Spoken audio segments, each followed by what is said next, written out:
So thanks very much for waiting on this late in the day, especially since everything that I'm going to say has been said already. Inevitably, sometimes much better than I'm ever going to be able to say it. But what I want to talk about is a title that was suggested by Colin, ACA designation as a facilitator for development. I put the question mark in because I have years of working in this area, and I wonder sometimes, because if I go to the next slide and show you, Cork City Council has 16 larger ACAs, it has 20 smaller ACAs of mainly groups of buildings, and that must be an awful lot of development if it's all facilitating development. And if you've been at Cork, you will realise it's not facilitating development in that way. So how did we get there? Because we started from somewhere else. We started from with a different idea way back when the legislation about protected structures and conservation areas was new, and we wanted it to mean something. So we picked two areas in the first development plan after the Act changed. One was a traditional kind of late Georgian, Victorian, Edwardian area of nice houses, the kind of area everyone thinks of, and thought, but has an active community. We thought they're good people to work with. We'll pilot the legislation. How can it be made work well in this kind of area? So I'm not going to talk about the area. I'm just describing the process. And we did these lovely little leaflets and gave them to everybody in the area that described their buildings and put a lot of work and time into it. And the other kind of area we looked at was North Main Street, which was the old traditional shopping street in the city centre for the north side of the city, which had become kind of decayed. And there had been a series of quite good and active and innovative plans about like how to regenerate it in the 90s. And our conservation area designation was just one part of maybe putting a legislative protection for the buildings as part of those kinds of initiatives. And we produced our leaflet about trying to go into the qualities of the area and the kind of buildings that are in the area. And everybody in the area got this leaflet as well, and were part of meetings about what to do with the place and stuff. And there were structural issues about why the area had declined, which are general planning things about access and connection to the rest of the city, and they've been dealt with over the years, and hopefully this never happens as quickly as we'd like, but hopefully things are starting to turn around there. But we also didn't call them conservation areas. We called them areas of special character, because what the Act talks about is the special character of an area. And I think it's really important when you're trying to bring people along that they don't feel that you're not really interested in their overall project, that you only see them as a building owner, not as part of a community of occupiers and users. So we called it areas of special character for that reason, but they were designated under Section 81 of the Planning Act.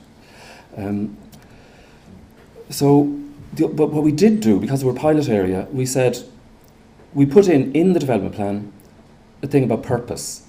We wanted it to mean something, and we wanted people to be clear of what our thinking was. Historic areas can and will change. The aim is to guide evolution while protecting what's special about them. It's not to preserve them. And we wanted that made clear right at the very beginning of this process. We also put in criteria. We couldn't make the entire historic core or even the historic urban environment of Cork a conservation area in the early plans. We put a criteria in about how we would pick areas for selection and for work. The area must have the special character in accordance with the legislation. And we also said there must be evidence of the usefulness of designation, because I think everybody is tired of kind of yet more bureaucratic rollouts that just make work for people. So we want to know, what's the evidence of usefulness, or will it make any difference if we don't make it a conservation area? We also put a set of priorities in. Areas will be assessed against other potential areas depending on if there's two equally good areas, then we want to know, is there local support, and do we have the resources to actually do the surveying work and to deliver not just the designation but the support afterwards for work that's happening in the area. So we put that in, intending to in some way goad communities, and it did work. We put two areas in the draft plan, and we got another one that was put into the final plan that kind of took this and ran with it and pushed it. So we had 3 areas in the first development plan, and the idea was that we would work together with both the cross sector in the Cork City Council, but also with those communities of people, shop owners, residents, architects, people who use the areas. And by 2015 development plan, we're now calling them architectural conservation areas, and we have loads of them now, and we've in some ways I think something's been lost. I kind of felt maybe something's been lost along the way. And why did it happen?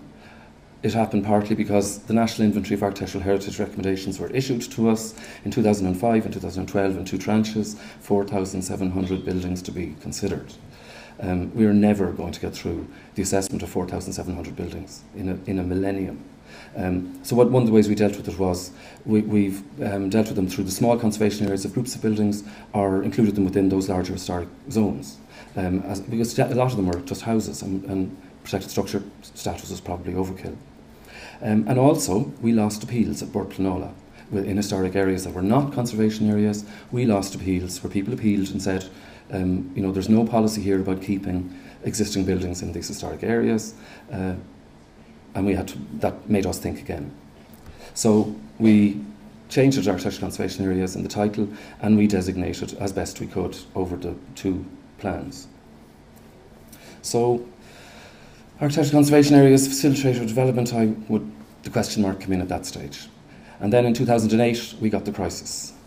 And we've had, since then, vacancy, underuse, decay, rather than development. Now, that might be changing, but that's the perception at least. Now, I think that this 2008 crisis masked something that was already happening. I think that a lot of the development that was happening in the smaller secondary streets and in smaller scale buildings wasn't economic development. I think it was always based on the ever-increasing capital value of the building, rather than the return it could get when it was in use again. So, I think a lot of the work that was happening that stopped was probably unsustainable in the long term anyway. But this is what we were faced with.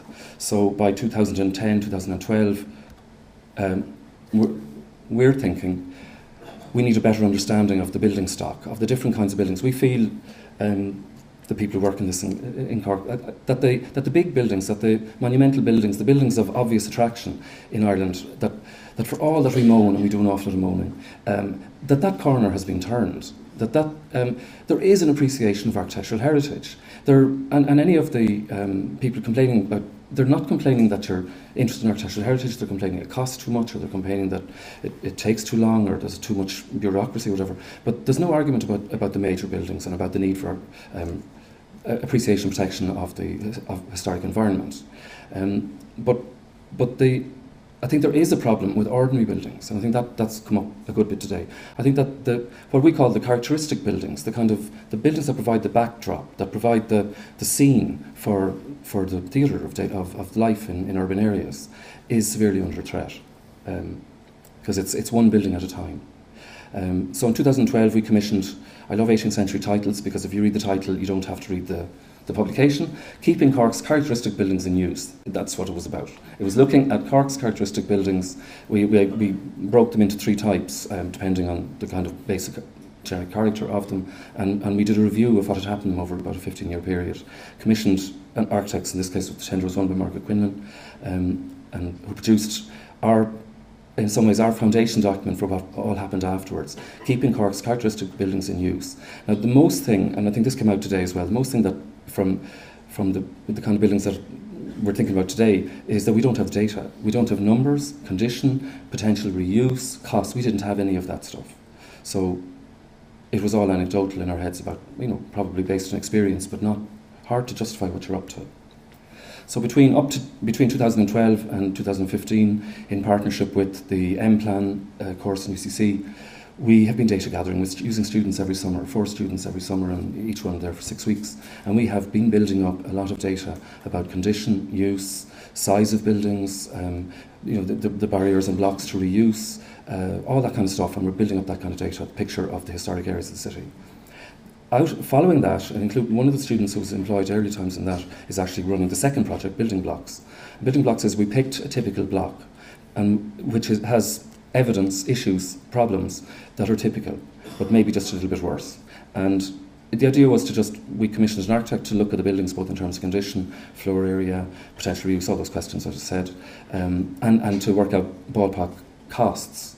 And we commissioned the UCC M-Plan to look at regeneration policy as it affects these kinds of inner urban blocks. Good practice in Ireland and abroad, and come up with the kind of recipes for what you find where you get good regeneration. And what we've been doing, going back to that thing about communities, what we've been doing as well is by doing these studies and projects, where we find a receptive constituency, we work with them. So if there's a group of owners, or even one or two owners who will introduce you into the community of owners, that's where we go, that's who we're going to work with. Building blocks, we partly picked the block because we had such a receptive and supportive then president of the Cork Business Association who owned a building in the block and operated a business from there. And then just recently, a couple of weeks ago, we had the findings of that project represented to a group that made up bank managers from the two main banks at South Mall, the bank managers of the two main banks, a whole pile of solicitors, estate agents and business owners who came. We had to stop, we had to turn people away. We had a maximum of 48 people that we could allow in because of the health and safety stuff, and we could have doubled the numbers of people from the street who wanted to come to this thing, to just listen to this stuff. And I'm not saying we've answers, it's the beginning of a conversation. The other thing that happened after 2012 with the loss of the conservation grants, we introduced a small grant scheme for conservation areas, designed in some ways to just like give money for window repair rather than replacement, give money for re-roofing in stone slate without sticking in plastic fascias and verges, just trying to kind of introduce the idea on the small-scale building level of a different way of working with traditionally built buildings. I mean, in its early days, it's been running 4 years. We have about 50,000 a year, 60,000 a year, depending, and we've been working away with kind of non-developer type builders, using builders that are local to the street or to the people that they're working with, just not the people who know all this already. Out of that ACA small grant scheme, we decided we needed to focus and build more a stronger relationship and to actually work harder in that North Main Street area, that first conservation area in the historic Cork Centre. And there's a small amount of money which has been spent over the last 2 years. And spending the money is, again, it's really, it's the calling card more than the amount of money you're bringing. It's the introduction to the person who then listens to you because you've got something, you're listening to him or her.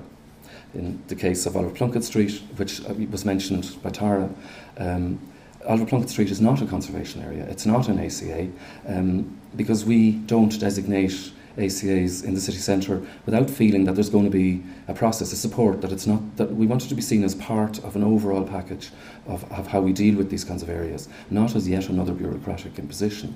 But so Oliver Plunkett Street, that long street of 111 businesses, also has kind of a lot of interesting buildings because the street was laid out in 1715.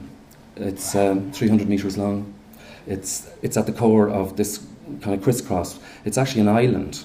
Patrick Street on the top of the picture, South Mall on the bottom were waterways, and the water still runs underneath them. This was an island, a new town built outside the medieval city here on the left, with a bridge across to this new area laid out in 1715.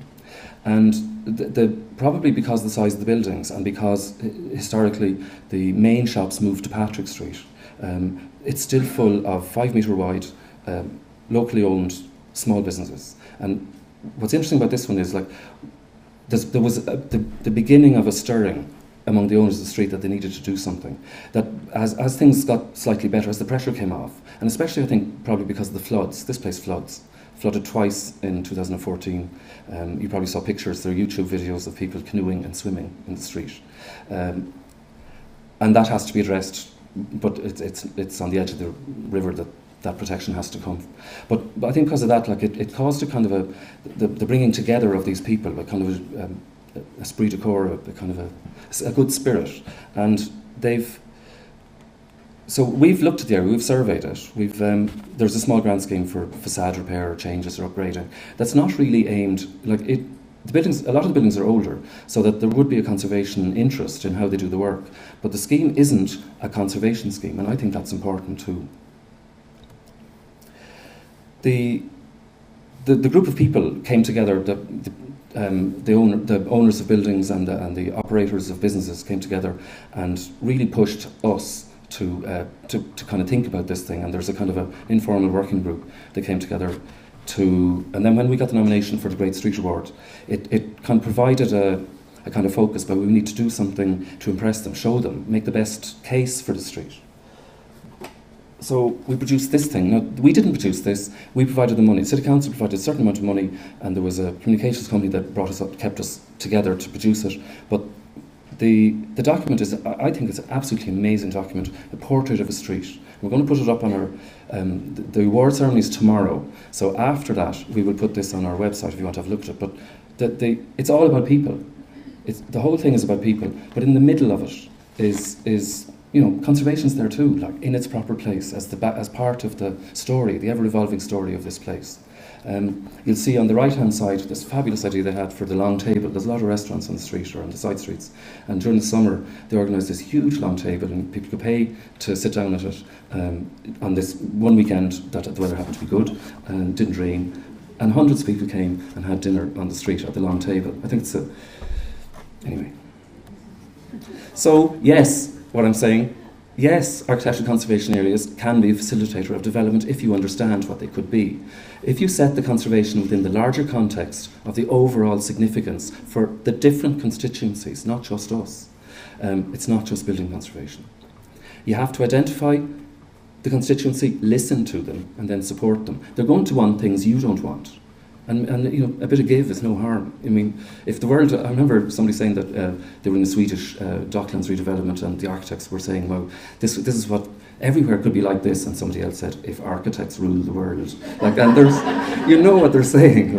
Everywhere's better by a little bit of give, and not getting all your own way. So I think that we have to work, as people in the City Council, working on tangible improvements is important. It's what we can do.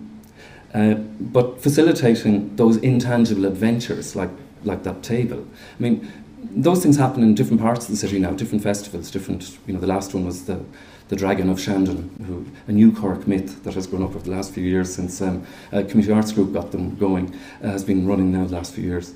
But there's lots of this kind of stuff. And what it is it's an imaginative engagement with place, which I think is absolutely essential if we're going to imagine futures for these towns and cities and villages around the country. And I'm going to say the last thing, people are sick of hearing this, but I'm going to have to say it. Most of our small business operators are not developers. They are terrified of having to deal with us. Even if we're nice people, they're still terrified. Because if you own a shop in Oliver Plunkett Street and you need to do something that needs planning, if you talk to me, I'm going to tell you how to do it without needing to get planning. Because if you need planning, you need a disabled access cert, you need a fire cert, and you need planning permission. And if it's a living city initiative, you need to talk to Gwen out there, and the planner who's going to deal with that. And you're going to have to talk to me as well. That's an awful lot of people. Most business owners are just going to say, no, it's not worth it. We have to do it a different way. So this is my last slide, because I think that they can be a facilitator of development, but we have to think about them in terms of a pilot project. And I think we have to go back to that idea that we had back in 2004, that it's about a different way of thinking about areas. And I think that we could, by that understanding of Oliver Plunkett Street, or of any area in your own towns and villages, think about them as a pilot project, think about them of dealing with these kinds of issues in that kind of way that I've set out there, and then the pilot for a local authority, the real challenge for the local authority, find a way to bring the departments together, to have a one-stop approach, who will shepherd the thing, who will be a champion for that project to get it through the system. I think that's essential. And Cork has just appointed a city centre manager, and we'll see how that's going to work. And so I'm hopeful that it will be a facilitative development of a really broad-based kind of development that isn't just about bricks and mortar. So thanks very much.